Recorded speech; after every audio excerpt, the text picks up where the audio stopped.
The most common pattern is the one-to-many pattern, meaning that there's one row in the primary table with a primary key, and it relates to multiple rows in the secondary table using a foreign key. For an example, let's look at an order detail table.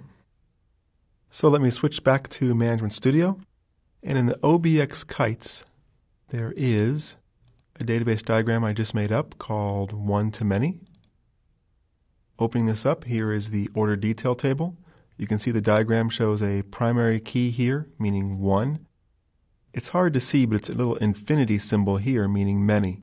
If we select the relationship line, over in the properties, we can actually open this up and see the foreign key is order detail, order ID. Here's order detail and the order ID column. Back on the relationship line, open this up once again.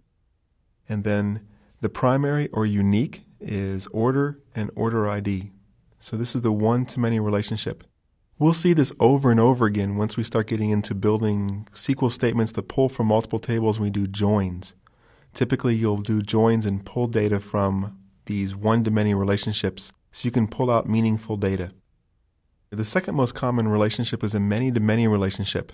Sometimes in a many-to-many relationship, that connection between the two is an obvious table that most users or most business people would understand. For example, between order and product, most people understand there has to be some kind of detail row there that connects an order with a product.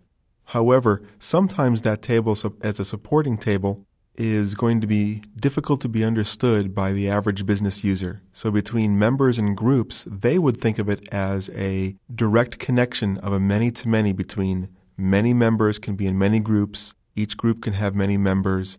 But we need to build a supporting table to physically represent that logical many-to-many connection. Let me show you over in Management Studio what I'm talking about.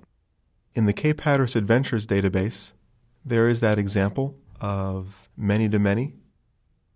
This is an event, and here's customers. Each customer can attend multiple events. Each event can have multiple customers attending it. So this is a table that has the many-to-many. Notice how this is built. From this side, from the customer side, there's one customer and many representations here. On the event side, there's one event, many representations of the customer.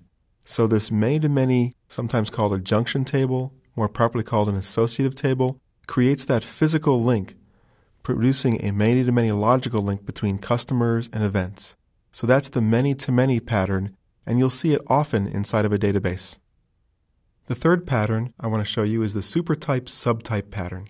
The supertype-subtype pattern is useful when you have a situation where it's difficult to decide, do you want to put everything together in one entity or separate it out into multiple different entities. For example, in this diagram, there are certain attributes or certain columns that are going to be common to employees, customers, vendors, and shippers, such as address, name, maybe phone number. However, employees will have an employee ID, start date, terminate date, reports to, position, something like that. Customers might have information that is specific to customers, such as last purchase date, maybe volume to date, year to date, something like that.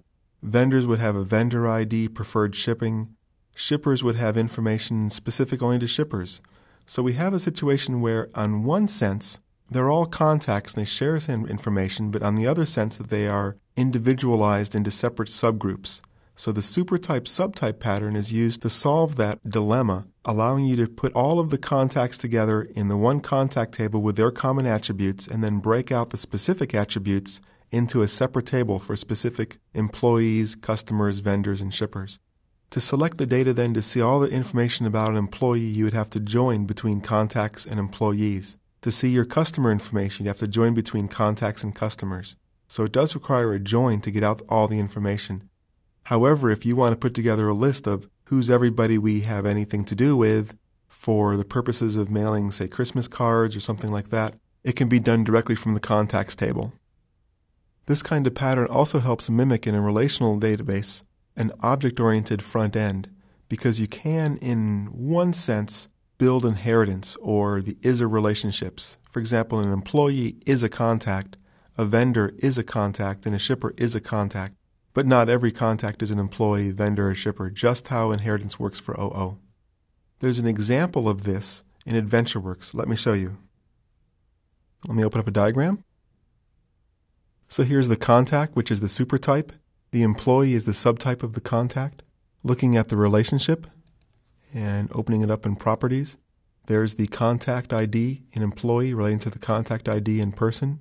And then salesperson is a subtype even of the employees. So there's a supertype, subtype relationship, so you can see how it looks in the physical database diagramming tool. The fourth common pattern I want to show you is the reflexive pattern. It's used commonly for hierarchies. Sometimes it's called a unary or a self-join type pattern. Another proper term for this would be called an adjacency pairs pattern.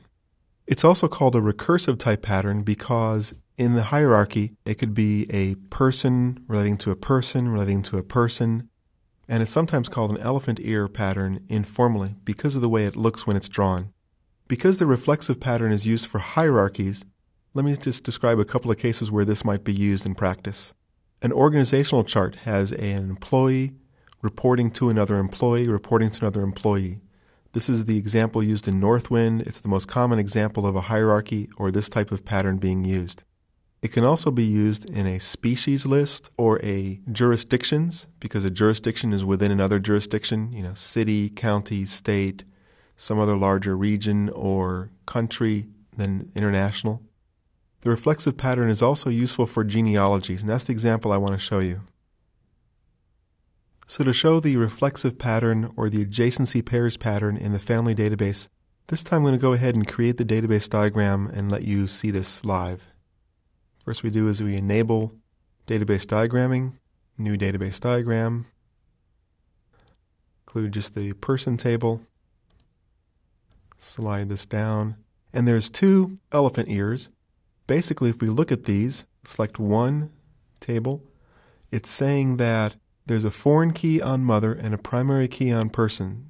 So to look at this in another way, here's the person's mother, which relates back up to the person ID of the mother. Here's another one.